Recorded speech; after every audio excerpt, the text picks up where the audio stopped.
Hello, my fellow YouTubers. It is Sunday, June 23rd, 8:47 a.m. Denver time, and let's get right into this.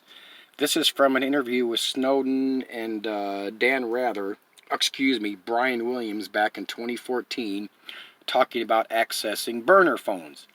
And the Marfster, just a few months ago, wanted to claim that the others, I believe, but I think it started with this dick shit, that the presidential alert was to reverse technologize phones, whatever the hell they were calling it, so they could take your picture. Okay, this is from his source, Snowden, who confirmed it for him. Let's see what Snowden has to say back in 2014.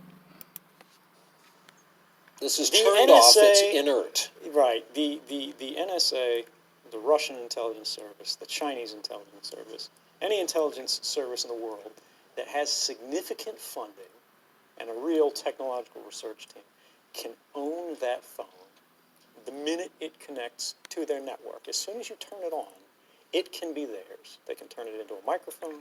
They can take pictures from it. They can take the data off of it. But it's important to understand that. Okay, let's stop this. Now, there's Dan Rather specifically asked him about a burner phone. I'll include the link. Go watch this. It's only a minute 45 out of this whole interview. But here's Snowden saying back in 2014, so he knew sooner whenever he went back into hiding that they could access a burner phone and take your picture. So he can spout all the bullshit he wants and act like he knows it. Matter of fact, I noticed he dropped the hot musket thing after I kept riding his ass about that being that full of shit. But anyway, let's move on. We now have 11 dead tourists that they're admitting to in the Dominican Republic. And I'm still sticking to my theory that you got a serial killer killing these people for whatever reason. Maybe they just frickin' hate tourists. And whatever they come up with, the people investigating this and doing the toxicology tests and all this, whether it's from the poisons coming in through the air conditioning vents when they're spraying the bug killer, or if it's a serial killer, they're going to want to bury it, so who knows if we're going to get the truth out of there. We still haven't got the truth out of them over the whole Fiji thing with that couple and 5 people that were put into quarantine. And like I've said a long time ago, YouTube channels are going to do the same thing as mainstream media. They're eventually going to drop it because their sheep, their flock, their subscribers need to move on. They need something more entertaining. Okay, Trump to deport millions of immigrants.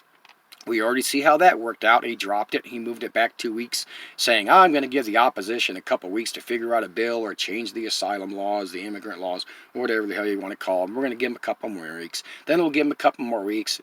They're not going to deport nobody.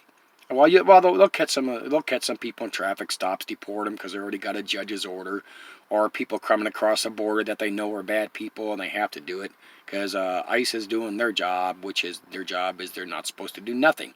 Not that they don't want to, but they can do nothing, so therefore they can do nothing. It's just sad the way it is. This is all part of that UN immigration pact. Trump's no different than the rest of the leaders we've ever had in this country. They're all following the program.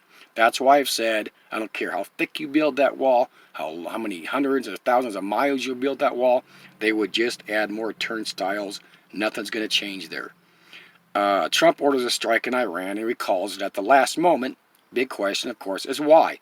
He's claiming 150 deaths or whatever would not justify them shooting down an unmanned drone. Okay, sounds reasonable, right? But not from Trump, not from our government, because they do not give a shit how many tens of thousands or millions of people they have already killed over the years. They do not mind whatsoever adding on to that number.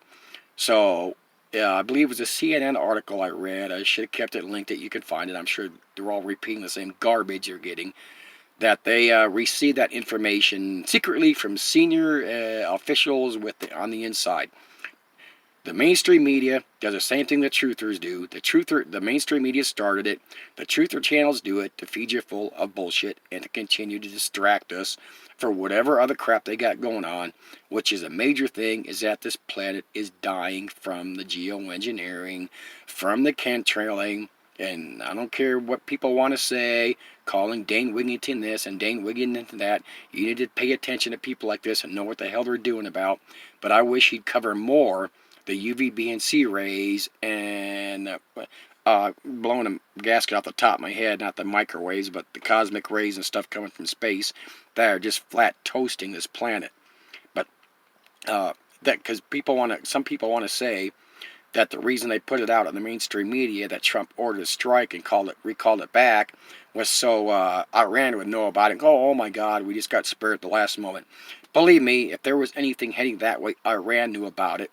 They might not have the world coverage of radar and satellites that the rest of the big boys do, like these big boy truthers get all the information. But with China and Russia looking out for these people, they knew if anything was coming. Which leads us to that idiot Marfoogle running outside. You can't see the jet, but you can hear a fighter. And he said he ran outside, and that's a jet returning from after the recall to bomb Iran. Okay, so that's immediately. It's even say an hour after the recall, and that jet flew all the way back from Iran just to come over Washington State. What a fucking retard, and people eat this shit up. Anyway, until next time, bye.